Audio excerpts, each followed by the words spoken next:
Hi friends, இன்னொரு recipe restaurant ஸ்டைலில் chilli garlic lobster எப்படி செய்யலான்னு பார்க்கலாம். இந்த லாப்ஸ்டர் ரெசிபி ரொம்பவே டேஸ்டியாக இருக்கும். ரெஸ்டாரண்ட் ஸ்டைல் டேஸ்ட்டில் குறைவான இன்க்ரீடியன்ஸை வச்சு ரொம்ப ஈஸியாக குயிக்காக பண்ணிடலாம். இது காலிஃப்ளவர் மஞ்சூரியன் மாதிரியே இருக்கும், ஆனால் டேஸ்ட்டு அதை விட ரொம்பவே நல்லாயிருக்கும். இதை செய்கிறதுக்கு லாப்ஸ்டர் டெய்லை வாங்கி நல்லா ஹாட் வாட்டரில் போட்டு பாயில் பண்ணி குக் பண்ணிக்கோங்க. அது குக் பண்ணதுக்கு அப்புறமா அதை குட்டி குட்டியாக கட் பண்ணி இந்த மாதிரி ஃபிங்கர்ஸ் மாதிரி எடுத்துக்கோங்க. குட்டி குட்டியாக போடும்போது மசாலாஸ்லாம் அது உள்ள நல்லா இறங்கி ரொம்ப டேஸ்ட்டாக இருக்கும். அதை மேரினேட் பண்ணுறதுக்காக நான் 2 table spoon all purpose flower, 2 table spoon cornflour, தேவையான அளவு சால்ட், அப்புறம் நல்லா பவுடர் பண்ண பெப்பர், இது எல்லாத்தையும் போட்டு நல்லா மிக்ஸ் பண்ணி விடுங்க. ஒரு லேயர் அந்த லாப்ஸ்டரோட இருக்கிற ஈரத்துலேயே அது கொஞ்சமாக ஒட்டிக்கும். அதுக்கப்புறமா நீங்கள் தண்ணி போட்டு மிக்ஸ் பண்ணிங்கன்னா வாட்டர் ரொம்பவே இல்லாமல் கரெக்டாக இருக்கும். கொஞ்சம் கொஞ்சமாக வாட்டர் தெளித்து நல்லா திக்கு கன்சிஸ்டன்சிக்கு லாப்ஸ்டர் நல்லா பேட்டரில் கோட் ஆகிற மாதிரி நல்லா மிக்ஸ் பண்ணி எடுத்துக்கோங்க.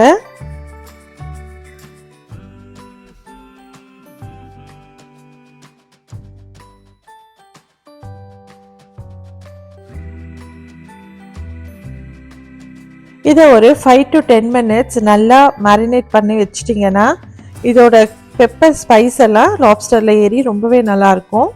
இப்போ இதை டீப் ஃப்ரை பண்ணி கோல்டன் ப்ரௌன் கலரில் வர வரைக்கும் டீப் ஃப்ரை பண்ணி எடுத்துக்கலாம்.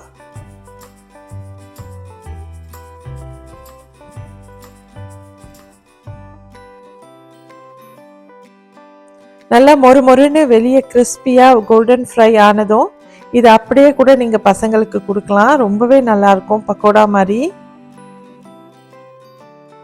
இப்படியே சாப்பிட்டாலும் ரொம்ப டேஸ்டியாக இருக்கும்.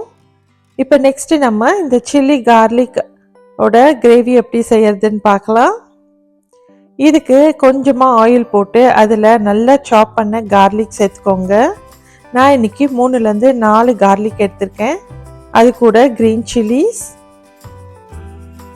ஒரு கியூபா கட் பண்ண ஆனியன்ஸ், அதே மாதிரி கியூபா கட் பண்ண கேப்சிகமையும் எடுத்திருக்கேன்.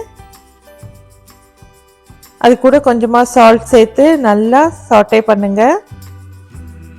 இது ரொம்ப வதங்கணுன்ற அவசியம் இல்லை, கொஞ்சமாக வதங்கினா போதும். அது கூட இந்த ஸ்ரீராச்சா சாஸை சேர்த்துக்கிறேன். நீங்கள் தனித்தனியாக சோயா சாஸ், சில்லி சாஸ் இந்த மாதிரி சேர்க்கறதுக்கு பதிலாக இந்த ஒரு சாஸ் சேர்த்தாலே போதும். அது கூட இங்கே டொமேட்டோ சில்லி சாஸையும் சேர்த்துக்கிறேன். இது சேர்த்தா லைட்டாக புளிப்பு தன்மையும் ஸ்வீட்னஸும் வரும், அதுக்காக நான் இந்த 2 சாஸ் சேர்த்துக்கிறேன். இதை சேர்த்துட்டு காரத்துக்காக கொஞ்சமாக சில்லி பவுடர் சேர்த்து நல்லா சாட்டே பண்ணி விடுங்க. சாட்டே நல்லா ஆனதும் இப்போ நம்ம டீப் ஃப்ரை பண்ணி வச்ச லாப்ஸ்டரை சேர்த்துக்கலாம்.